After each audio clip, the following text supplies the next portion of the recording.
Takže čau. Zdravím všechny, co toto video sledují, a já bych vás chtěl přivítat u takové první informačky na tento channel. Jak už jste si asi na úvodní stránce našeho channelu mohli všimnout, tak budeme natáčet hry a návody. Později možná přijdeme k vlogům, ale to se ještě uvidí podle odběru, lajků a shlédnutí samozřejmě. Takže první bych začal tím točením her. Budeme se pokoušet vydávat hry ve vysoké kvalitě, to znamená 720p, teda HD, až 1080. To bylo asi tak všechno k té kvalitě. Kanál se jmenuje The Royal Game a pokud vás zajímá, jak jsme to teda vymysleli, tak jsme to nevymysleli nějak. Prostě jsme to jenom tak pláceli, spíš já.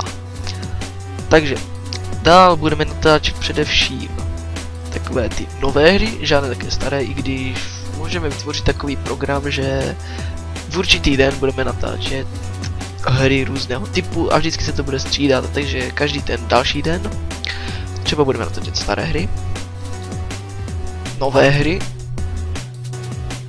skákačky a prostě tak další simulátory a podobně. Což se taky týká jako Minecraftu, může se to taky týkat Left 4 Dead, prostě akční hry, strategické hry, kreativní hry a to by bylo asi tak zatím všechno. Na té stránce našeho channelu jste si taky mohli dočíst, že budeme zakládat web. Web se pokusíme mít v nejlepší kvalitě a co nejvíce přehledný, takže tam naleznete naše videa, naše kontakty, všechny členy a podobně. Takže asi tak. Za druhé, za další. Aktuálně máme 2 členy, což jste se taky mohli dočíst, jsem to já, Shotgun a Nerdy. Co se týče náboru, tak budeme přibírat možná 1 nebo 2, nebo to se ještě uvidím. Myslím, že toho jednoho člověka, který by nám pomáhal, buď točením her, moderováním, nebo s tím webem, nebo prostě by nás nějak zastupoval, i když teď jako nevím, musí se to ještě rozhodnout. Nábor bude na odběry docela přísný, i na to shlédnutí a na věku.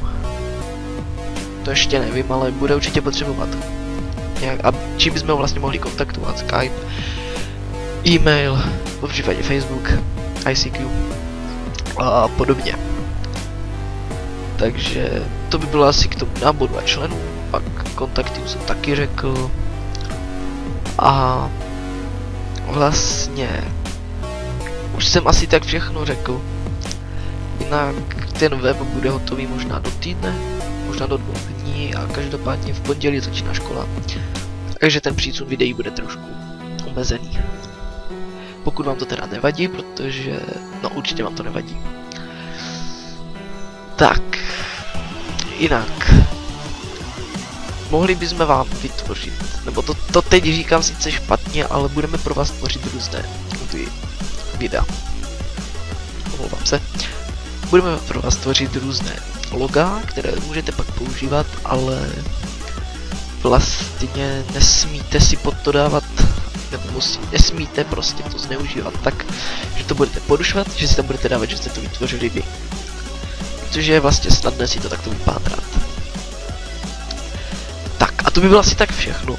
Příště se uvidíme u nějakého dalšího videa, pravděpodobně z Grand Theft Auto 5, GTA 5 na PlayStationu od Nerdyho, anebo se taky můžeme podívat na Minecraft, Left 4 Dead a nebo na další hry, které mám na Steamu, to bude taky k dispozici na našem webu.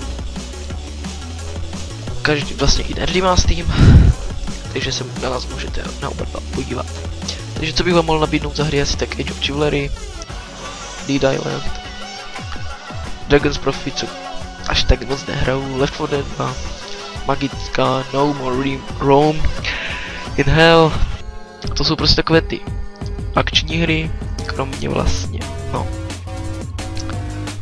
Asi tak prostě všechny, pokud znáte PvK 2, takže to se taky podívejte, zajímavá hra. A co budeme ještě natáčet je War of the Pussies, to je taky zajímavá hra, takže spíš strategické, budeme to hrát asi ve dvojce. Společně teda.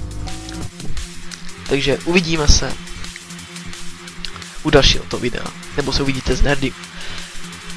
Takže zatím. Čau.